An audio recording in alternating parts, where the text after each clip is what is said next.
presentación de diapositivas, esto quiero por favor que lo tomes muy en cuenta, pues sí, uno se emociona, ¿verdad? Y le pone imágenes, le pone colores por aquí por allá, tipos de LED, en esta que aparece aquí. La imagen está por un lado y el texto está por otro, ajá. No se encima la imagen no se encima las letras en la imagen. Ajá. Eso es muy importante. El fondo siempre es fondo claro, yo aquí lo pongo blanco, o sea, lo hago como muy minimalista, pero si tú quieres usar algo de color, ok, perfecto, pero de un color claro y la letra oscura. El objetivo es que tu presentación se lea de manera adecuada, que se lea bien lo que pusiste, que se lea lo que escribes, que no se amontonen las cosas.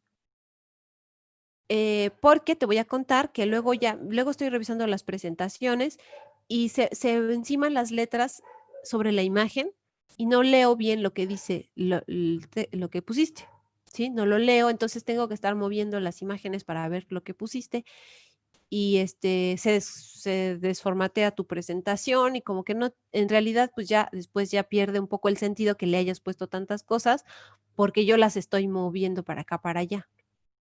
Entonces, si desde un inicio tú procuras que tu presentación se vea correctamente, que las imágenes se vean en un lado y la letra del otro lado, que no se encimen, con eso va a ser suficiente para que yo ya no tenga que estar moviéndole por aquí y por allá para ver lo que escribiste. Entonces, aquí yo no pongo imágenes más que puro texto, ¿verdad? Pero bueno, yo te pido que tú en tu presentación procures que no se encimen las imágenes o el texto encima de las imágenes, ¿ok? Usa fondos claros y letra oscura y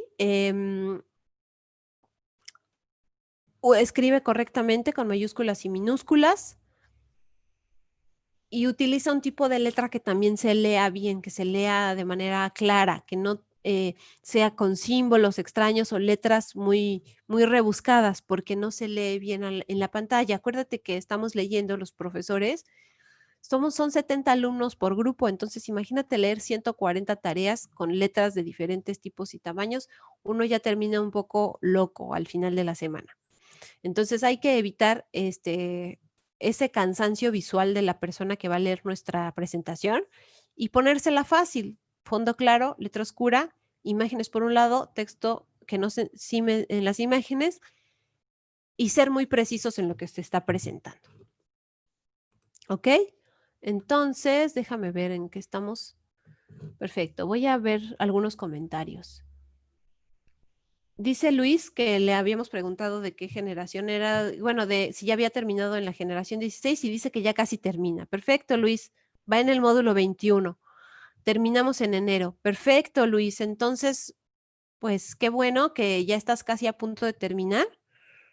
Los últimos pasos ya son los más importantes. Te deseamos lo mejor en esta etapa final de la prepa en línea y eres un ejemplo para los compañeros que están acá porque apenas van en el módulo 4 y se inspiran al ver que hay compañeros que ya van casi terminando.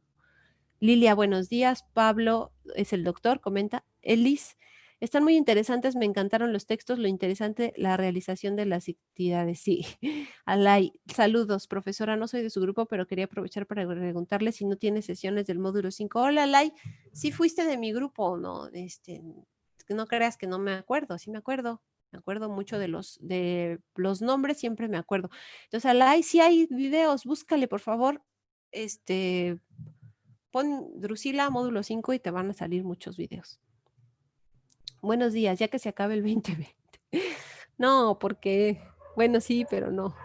Irene, buenas tardes, buenos días, buena suerte. Luis, buenos días. Sí, buena suerte, Luis.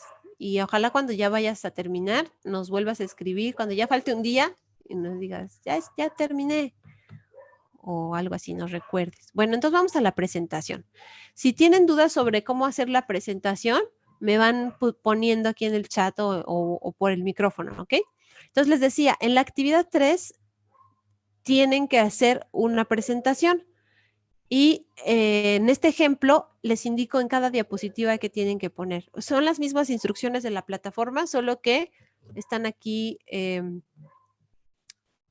pues ya esquematizadas, ¿no? Nada más para que las tomen de ejemplo. Entonces, en la primera va a ir la portada, tienen que poner el título de la actividad, análisis de Frankenstein y la debutante, su nombre, el nombre de la actividad integradora, el grupo en el que van y la fecha de entrega. Esto es muy importante.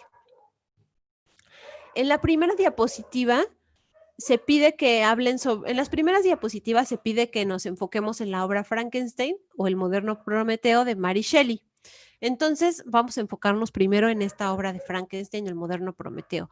En la primera diapositiva nos hablan o nos piden que pongamos nuestra primera impresión. ¿Qué es eso de la primera impresión? Pues es cuando estamos nosotros abordando un texto, siempre tenemos una primera impresión. Es decir, la emoción, el sentimiento, el pensamiento que te dejó una lectura cuando la viste o la leíste o la escuchaste en una primera ocasión, ¿no? Dicen que la primera impresión es lo que importa, ¿no? Bueno, pues aquí también en la lectura se rescata eso. Entonces, nos piden, representa con una o varias imágenes las emociones, sentimientos, pensamientos que evocó en ti la lectura de los capítulos. Acuérdate que son los capítulos 4 y 5. Entonces, yo pensé que yo sentí incertidumbre al ver el experimento que estaba realizando Víctor Frankenstein, ¿no? Entonces busqué una imagen de incertidumbre en internet y me gustó esta y esta la puse como ejemplo de incertidumbre. Y yo nada más puse una imagen, pero aquí dice una o varias. Entonces tú puedes poner duda, miedo, curiosidad. Buscas algunas imágenes que representen ese sentimiento o pensamiento y las pegas aquí en la presentación. Y luego dice aquí que acompañes tus imágenes con una breve descripción, no más de 50 palabras, sobre tu primera impresión. Esto también es importante. No solamente vas a pegar las imágenes, sino que también vas a explicar cuáles fueron tus sentimientos o pensamientos. Y aquí es muy importante esto, no más de 50 palabras. Entonces, en un párrafo, yo creo que un párrafo tiene menos de 50 palabras, escribe por cuáles fueron los sentimientos, pensamientos, emociones que te dejó el haber revisado esos primeros dos capítulos, esos capítulos de Frankenstein. Ustedes se preguntarán, ¿por qué se llama el moderno Prometeo? Bueno, ahí les invito a que vean el video donde explico eso, para que revisen, para que sepan por qué se llama Frankenstein o el moderno Prometeo. Y bueno, acuérdense, imagen, texto y que no se encimen. En la siguiente diapositiva se solicita hablar de Mary Shelley, que es la autora de Frankenstein, y su contexto. ¿Qué es su contexto? Acuérdense que ya también vimos este detalle. El contexto es lo que rodea algo. Ajá. En este caso, que el contexto de quién? De Mary Shelley. Entonces, lo que rodea a Mary Shelley. Para yo saber cuál es el contexto de Mary Shelley, pues tengo que saber en qué año nació Mary Shelley, cuándo estuvo ella escribiendo esta obra de Frankenstein, ajá, dónde vivía, cómo era, bueno, dónde vivía sobre todo, y ya después de ahí investigo el cómo era el lugar donde vivía. Entonces, cuando nos piden hablar de Mary Shelley y su contexto, nos piden hablar de cuándo y dónde fue escrita la obra de Frankenstein, cómo era la sociedad europea de la primera mitad del siglo XIX y por qué escribió la autora esta obra. Entonces, aquí igual se solicita que en un texto de no más de 50 palabras o en un audio expliques cuál es el contexto de Mary Shelley. Y también para esta parte de la actividad, en la mochila hay varios videos que te pueden ayudar. Hay un video sobre Mary Shelley, estos videos que están como de moda, que es Draw My Life, o sea, dibuja mi vida. Hay uno de Mary Shelley, te lo recomiendo que lo revises, está muy interesante, se cuentan cosas muy interesantes y ahí puedes tú retomar algunos elementos para que puedas contestar esta parte. También, ¿sabes cuál? Ahora que lo pienso, la novela de Frankenstein, al inicio, comienza con una introducción, un prólogo de Mary Shelley, donde ella explica por qué escribió esta obra, cuándo la escribió, en compañía de quién estaba. Creo que también es interesante que la puedas leer y con base en ello también puedas aportar algún comentario aquí en esta diapositiva. Mary Shelley es una persona muy delicada en su escritura, muy, muy, muy atenta en las cosas que escribe, pues por eso escribió esta gran obra de la literatura que se llama Frankenstein. Pero en ese texto donde prologa su novela, eh, da unos comentarios sobre su contexto muy, muy, muy delicados. Yo lo veo así, es un hablar muy, muy delicado. Es una hoja, ¿eh? No creas que son 10 hojas de prólogo, es nada más una hoja donde ella explica por qué escribió esta obra. De ahí la puedes obtener, ¿eh? Esta información y mejor que lo diga ella misma, ¿no? Y luego, en la siguiente diapositiva, nos piden hablar de Frankenstein y el movimiento literario. El movimiento literario es la época en la que escribió su texto, pero la época literaria, por decirlo así. Eh, no sé si tú has escuchado hablar de los movimientos literarios. En la secundaria creo que nos los mencionan de esta manera, que las características del realismo, del romanticismo y todas estas cosas, ¿no? Bueno, eso sucede porque cuando los autores y autoras están escribiendo sus obras literarias, por lo regular, cuando ya pasa el tiempo, se dan cuenta las personas que estudian literatura pues como las personas que estudiamos la carrera de literatura como yo, estamos leyendo las obras literarias y nos damos cuenta que las que se escribieron en una época, por ejemplo, de 1800 a 1850, nos damos cuenta que tienen características similares, que tienen interés en los mismos temas, que utilizan hasta las mismas metáforas, que las historias se parecen y uno dice, bueno, ¿se copiaron o cómo? ¿Se pusieron de acuerdo? Y no, en realidad algo estaba pasando en la sociedad que a varios autores y autoras de la misma época les interesaban ciertos detalles que los resaltaban en sus obras literarias, ¿no? Entonces, cuando uno se da cuenta que existen varias obras que tienen unas características similares, se dice que pertenecen a un mismo movimiento literario. Entonces hay varios movimientos literarios en la historia de la humanidad y de la literatura. Como ya dije, algunos, el romanticismo, el realismo, el clasicismo, el surrealismo, entre otros muchos, ¿no? Que se han clasificado así.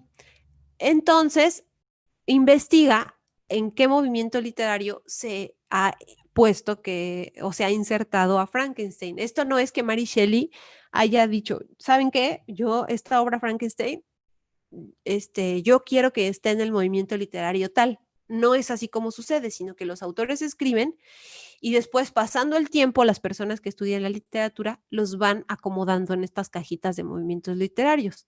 Entonces tú investiga y menciona qué movimiento literario pertenece Frankenstein y explica por qué pertenece a este movimiento literario con frases e imágenes.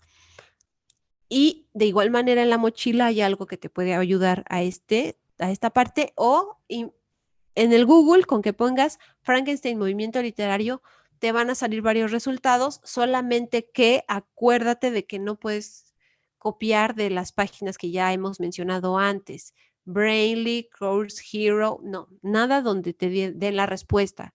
Más bien tú tienes que estar buscando en páginas de universidades, páginas de instituciones que se dedican a la literatura o de autores y autoras reconocidas, críticos literarios, que hablen sobre este tema, ¿sí? Y de ahí tú rescatas la información y la colocas aquí en tarea. Obviamente citada de manera adecuada. Y después en la siguiente diapositiva se nos pide que hablemos sobre el sentido de la vida en la obra de Frankenstein. Ajá. ¿Cuál es el sentido de la vida? Bueno, esta es una cosa que yo siempre digo y bueno, ya ustedes verán si yo estoy en lo correcto o me equivoco, que yo pienso que todos los autores y autoras, cuando escriben sus obras literarias, lo que quieren transmitir en primer lugar es ¿cuál es el sentido de la vida? ¿Cuál es el significado de la vida? ¿Cómo es la vida en la vida como la conocemos? O sea, las personas manifestándose como personas, o sea, viviendo, o los animales viviendo, o la naturaleza viviendo. Ajá. Yo pienso que eso es lo primero que quieren manifestar los autores y ya después otros temas, ¿no? Por ejemplo, la ciencia, el amor, este, el odio, la venganza, todos esos otros temas que también se abordan en las obras literarias, pero en primer lugar ellos quieren manifestar o quieren dar a conocer o quieren plasmar cómo, cómo es la vida, para qué estamos vivos, para qué sirve la vida o qué significa la vida en sí. Entonces, eh, cuando nos preguntan sobre el sentido de la vida, pues es eso, ¿no? Cuando tú estás leyendo una obra literaria, los personajes de esa obra literaria, cuando es una obra narrativa, pues hablan, tienen sus diálogos, tienen sus interacciones unos con los otros. Y eventualmente ellos hacen alguna reflexión, o el narrador de la historia hace alguna reflexión sobre la vida. Si vale la pena, si no vale la pena, si es importante, si no es importante, si es maravillosa, si es triste, amarga, o si es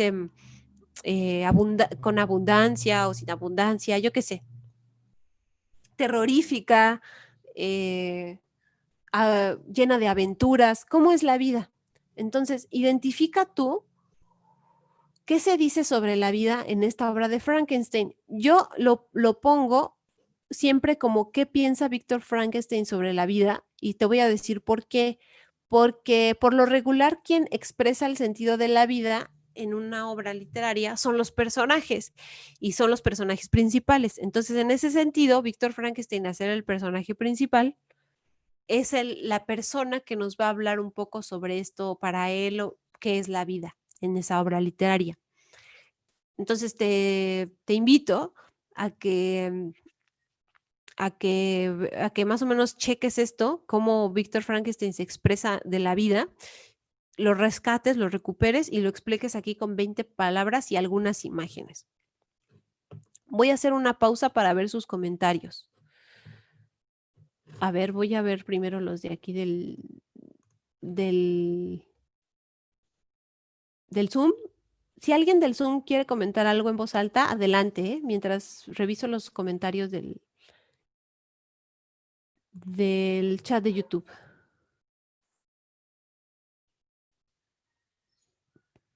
Hola, buenos días, buena suerte. Luis, ya leímos esos. Dice Ivette, ¿pueden ser emojis? Me imagino que en la primera diapositiva sobre las impresiones. Sí, pueden ser emojis, pero en imagen, ¿no? O sea, busca la imagen del emoji y la pones ahí un poquito grandecita para que no, porque los emojis son chiquitos, ¿no? Que se vea un poquito grandecita para que se vean bien las imágenes. Ivette. Irene, facilitadora, no soy de su grupo, pero antes de hacer mi tarea me apoyo en su sesión. Gracias, Irene. Laura, me parece que era esposa de un escritor y él la animó a escribir. Es un poco precisa la información que compartes y un poco imprecisa, ¿no? Entonces, y habría que revisar, bueno, no era su esposa como tal, era su pareja de ese momento. Él animó a escribir, no, Mary Shelley ya escribía desde niña porque su mamá era escritora y una escritora reconocida, no tan aclamada porque era bastante, como era, su mamá era Mary Wollstonecraft, perdón también si no sé pronunciar, la verdad soy muy mala pronunciando el inglés, pero bueno, Mary Wollstonecraft era su madre de Mary Shelley. Mary Wollstonecraft era escritora, pero era una escritora que hacía bastante crítica a la sociedad, al trato que en la sociedad se le daba a las mujeres. Entonces, Mary Wollstonecraft, también Mary Wollstonecraft vivió una vida un poco difícil. Entonces, de hecho, falleció al dar a luz a Mary Shelley. Mary Shelley nació y unos días después murió la mamá, porque ya saben que en aquellas épocas no había tanta servicios de salud sobre todo para las mamás, muy pocos servicios de salud. Bueno, en fin, entonces falleció su obra seguía siendo conocida, pero no era como tan aclamada. O sea, sí la conocían, pero no era tan aclamada. El papá de Mary Shelley también era escritor y una persona que se cultivaba bastante. Entonces, Mary Shelley ya escribía desde muy niña. Aprendió a leer muy chiquita, era una persona muy culta, eh, y en determinado momento de su vida conoció a este individuo que se llama, ¿cómo se llama el esposo de Mary Shelley? Eh, Percy, Percy George, compañero de oficina, se llama Percy Shelley, ¿no? Percy Shelley, su pareja, lo conoció y se fueron de vacaciones y se pusieron a escribir. Bueno, ahí no les quiero dar los detalles de las vacaciones porque quiero que revisen ustedes esa información. Se pusieron a escribir y ella escribió Frankenstein.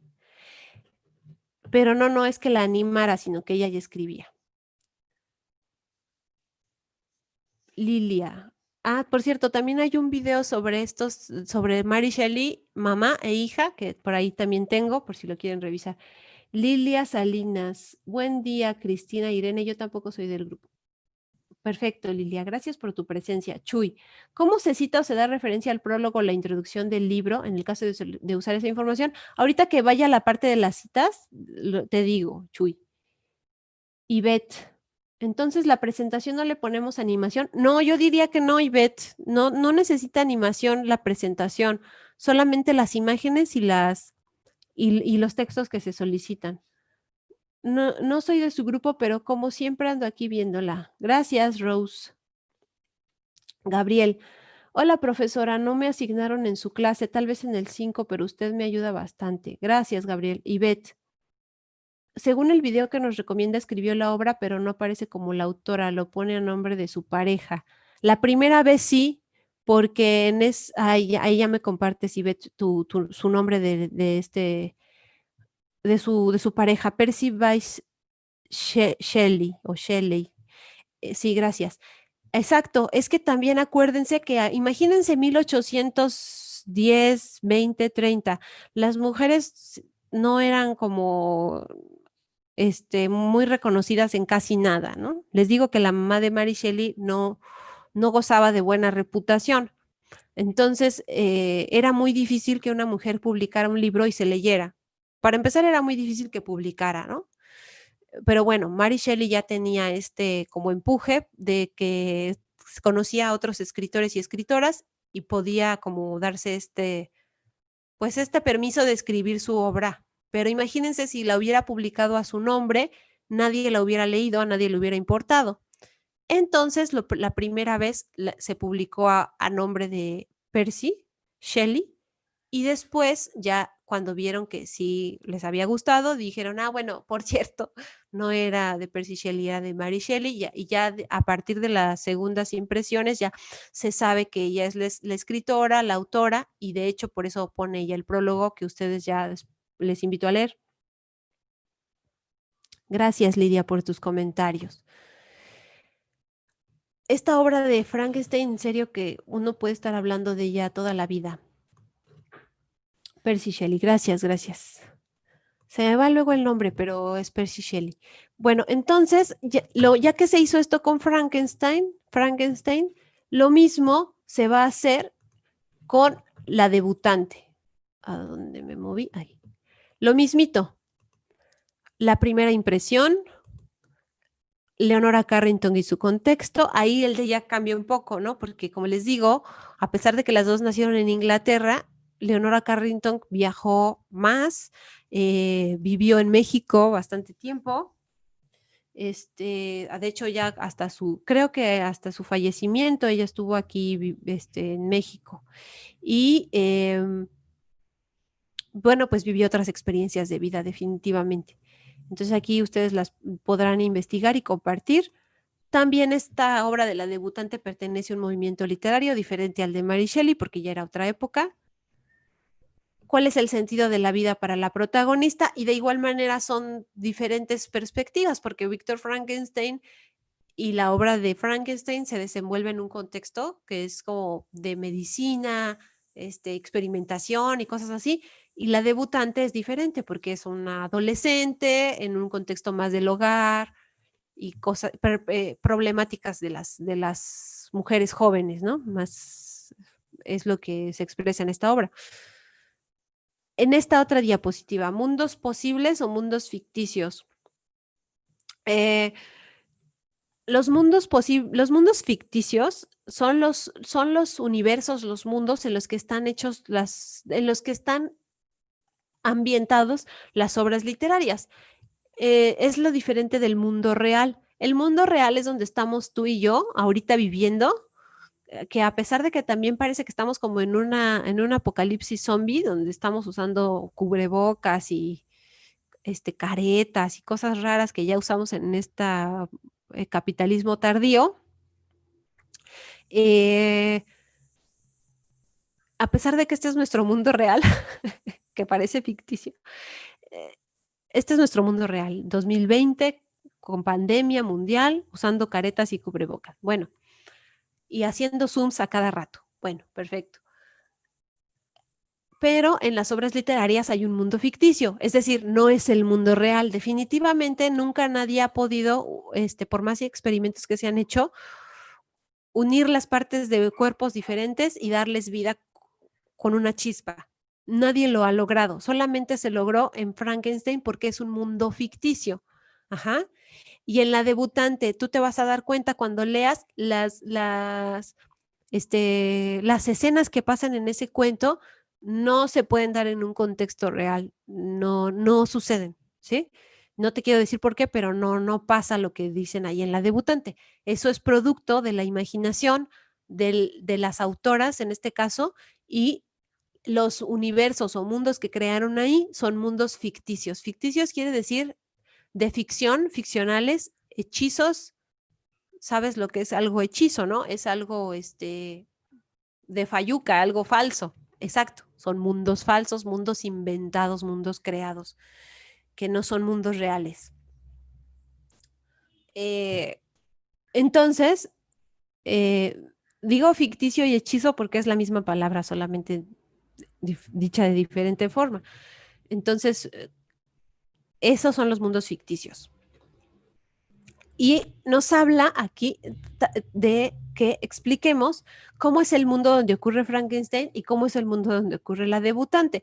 Y aquí con imágenes vas a explicar cómo es ese mundo. Aquí no tienes que agregar texto, sino solamente poner imágenes. Piensa en Frankenstein, ¿cómo te imaginas que es ese mundo, ese lugar donde están ocurriendo las cosas? Pon imágenes que te recuerden a ese mundo, las pones aquí. Y de la debutante, de igual manera, pones imágenes que te hagan ver, hagan imaginar, hagan pensar cómo es ese mundo donde se desarrolla la historia de la debutante.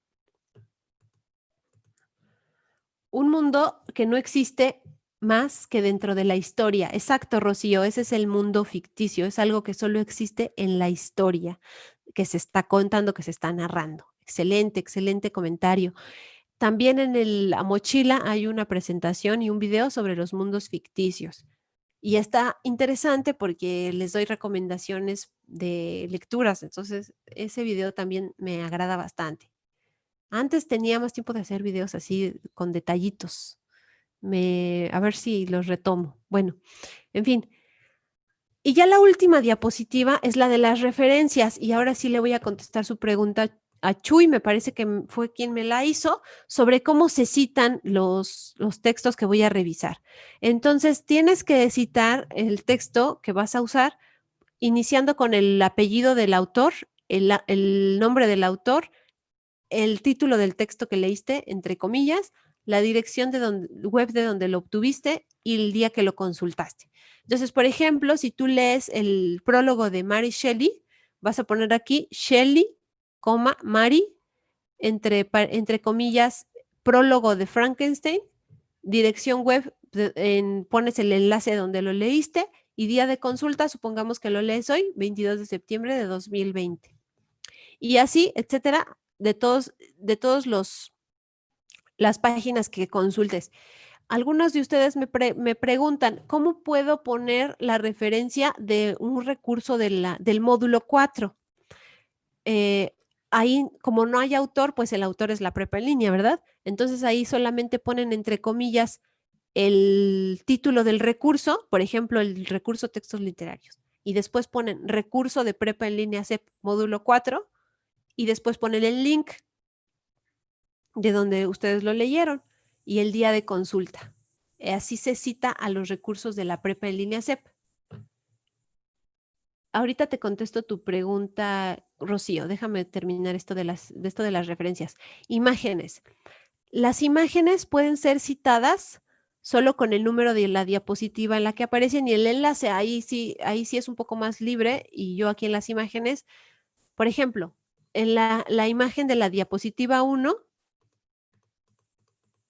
que es esta, más bien de la diapositiva 2, ¿verdad? Me equivoqué aquí. Imagen de la diapositiva 2, solamente pongo eso, imagen de la diapositiva 2 y el enlace donde la obtuve. Y ya, así se citan las imágenes, solamente hay que diferenciar referencias e imágenes. Te pido, por favor, que esta diapositiva de las referencias la incluyas en tu actividad, no la omitas, porque a mí como facilitadora me da la confianza de que tú revisaste fuentes de información, bueno, que investigaste para tu tarea, que revisaste fuentes confiables, que cumpliste con el objetivo de la actividad, que era hacer una investigación y una presentación.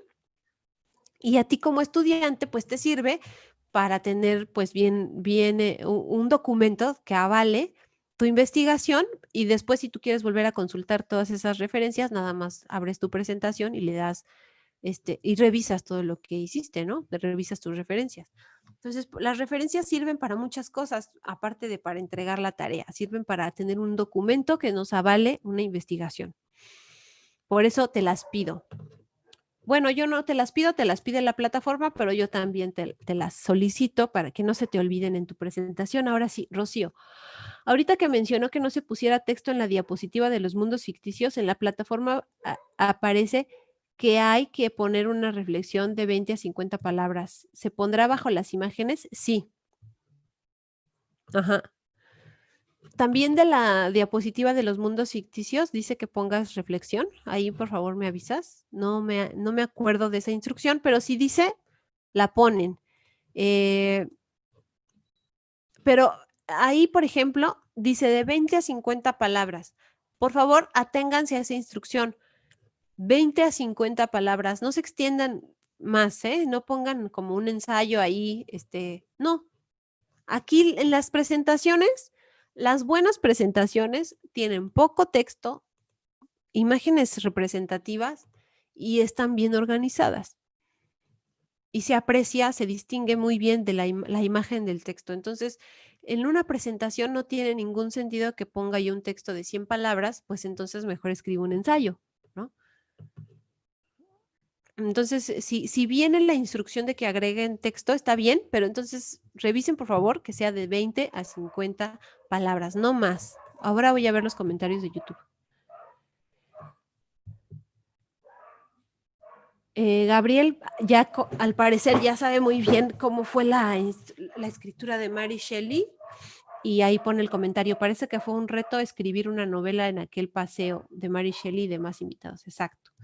Solo no hay que hacer spoiler para que los demás se animen a leer ese prólogo y esa historia de cómo fue escrita Frankenstein.